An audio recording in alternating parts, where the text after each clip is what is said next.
Blacksmithing is a skill that was once a part of our everyday life. But in modern times, it can be intimidating and quite costly to learn the science of shaping steel. But if you want to see if you have what it takes to be a master bladesmith, a perfect place to start would be the Bavarian Blacksmith Experience in Frankenmuth. Things are heating up inside the walls of the Bavarian Blacksmith Experience in Frankenmuth.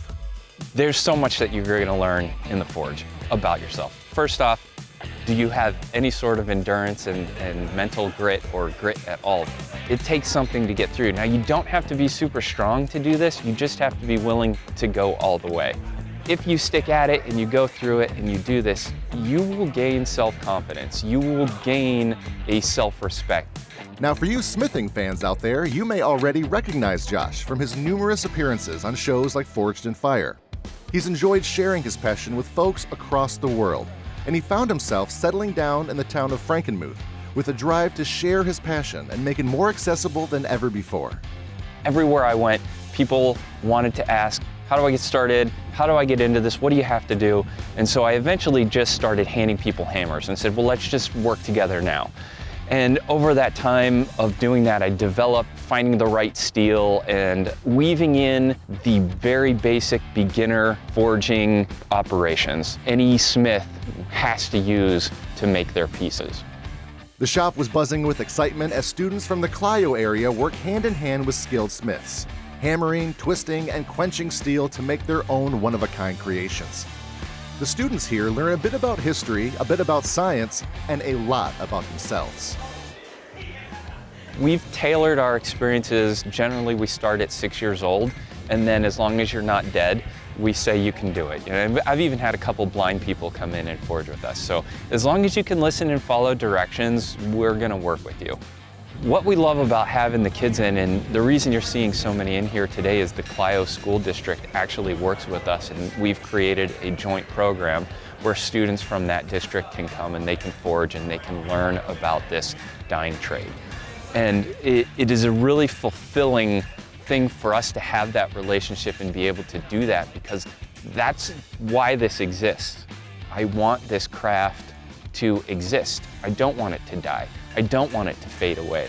And over the last 100 years, it has really tapered off a lot in general knowledge.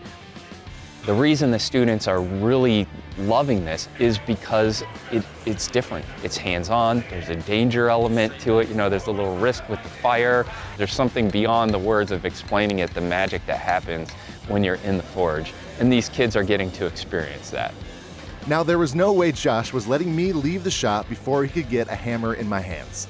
I focused my attention on that red-hot rail spike as Josh walked me through the process. So when we make the rail spike knife today, first off is we're just going to hit it a lot, and we're gonna really just flatten it out. Yep, go for it. Gonna go harder, a little harder. And that will give us something to start building from, to start changing, to morph into shape. Faster, I don't quite want to dance to that. There we go. No, that's perfect, you're right on. It's cold, yep.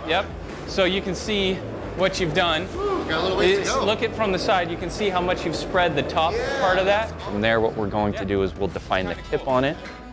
We like to pull the heel out of the blade of that. That acts as a little bit of a guard, and it allows you to get a full cutting edge from what is kind of the butt of the blade all the way up to the tip. So we're gonna work on trying to make it cool, nice tapers, and get something that is forged to look like a knife.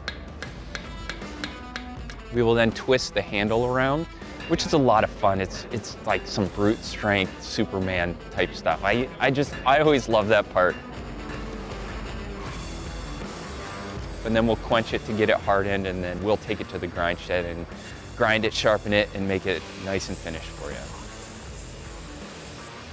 We want people who leave here to feel confident, to feel accomplished, and to feel like they have something that they can do. They have a new skill, and they have a value beyond what maybe social media makes them feel or the other things in their lives.